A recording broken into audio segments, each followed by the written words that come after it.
Nobody is currently paying attention to Dogecoin and to Shiba Inu, to the OGs of meme coins. And I think that's an opportunity because you want to be buying when nobody is looking and you want to be selling when the attention is on a token, on a certain asset. So you want to be buying when trading volume is low, you want to be selling when trading volume is high. And so currently, when we look at Dogecoin relative to Ethereum, for example, it is currently very, very low. And it is not even losing versus Ethereum over quite some time. So look at this, right? This is Dogecoin measured in Ethereum, okay? So the Dogecoin price divided by the Ethereum price. And this did not go down since February of 2021, right? So for 2 years, it even outperformed slightly. This is interesting, right? Because one might expect that when there is no altcoin rally, that especially the very risky meme coins, they should be bleeding versus Ethereum. But that's actually not what we see. We see a relatively stable floor. Now, we are not yet at the bottom of this floor, right? So Dogecoin could very easily still lose versus Ethereum around 15% if we turn around at the first floor, or around 24%. So we are not yet completely rock bottom. That being said, the trading volume is also very, very low. So notice how these price swings, right? When we get a rally like this, which in this case was more than 100%, the trading volume goes up a lot. And this is normally due to some news that come out. Maybe Elon Musk is doing something. This then usually pushes up the price very short term. But then the people that bought at the top, they simply hope for a continued rally. This might not happen.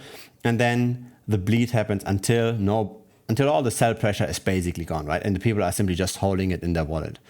And this is interesting, right? So you can time this relatively well versus Ethereum. This doesn't mean that the Dogecoin price versus the US dollar has to come up. But if you have got your allocated capital, right? You've got your fixed amount of capital for crypto trading and you decide, where do I currently put my money in? Is it in altcoin A or in altcoin B?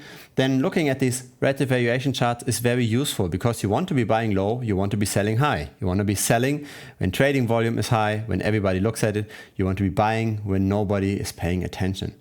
So this is Dogecoin relative to Ethereum, and for Shiba Inu, this looks very, very similar, right? We are not losing versus Ethereum. We are pretty much at the same risk level, just on a quantitative basis. Fundamentally, of course, Shiba Inu might be way more risky than Ethereum, but just on a performance basis, this is pretty stable.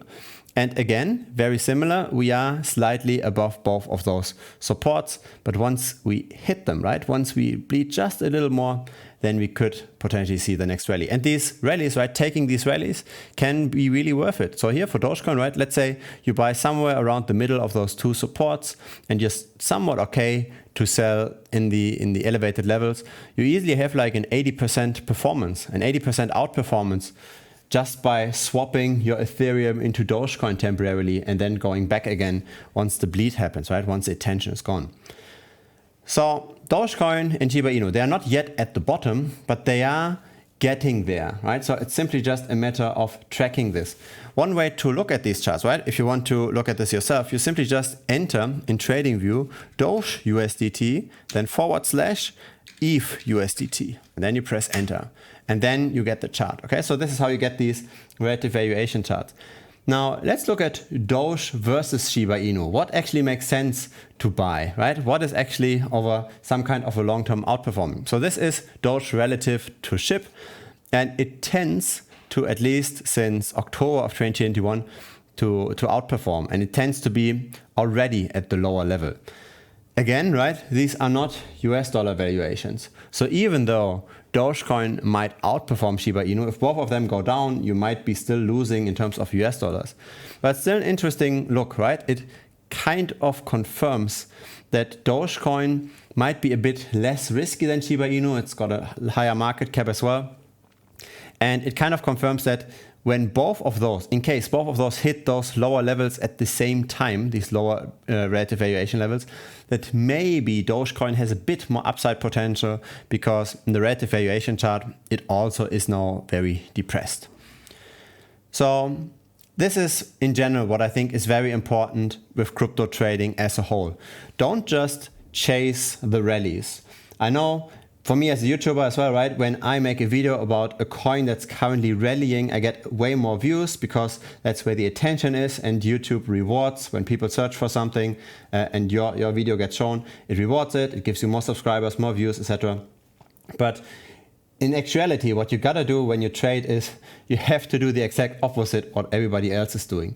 You have to buy the thing that's currently not fashionable, and once it gets fashionable, then you have to be selling. You have to be very contrarian. You have to be smart about this because you do not want to buy something that's not fashionable, that's never going to recover. But that's why I find these relative valuation charts so useful, because it tells you how risky is it that Shiba Inu, for instance, would over the long term bleed. And when it did not lose in the last 2 years, right? When Dogecoin did not lose versus Ethereum over such a prolonged period of time, maybe it's not that risky in the end. Maybe you can actually hold this, at least in fractions, instead of Ethereum for a while, especially when it's at these lower levels. And then you also can manage your risk relatively well, because you can set the stop losses at reasonable levels, right? You could set it maybe like after a loss of like 10-15% below the lower band, and you're still relatively safe, because a lot of people look at these charts and these can even become self-fulfilling prophecies, right? When everybody looks at this and everybody thinks something is cheap, then demand will roll in, which pushes up the price again.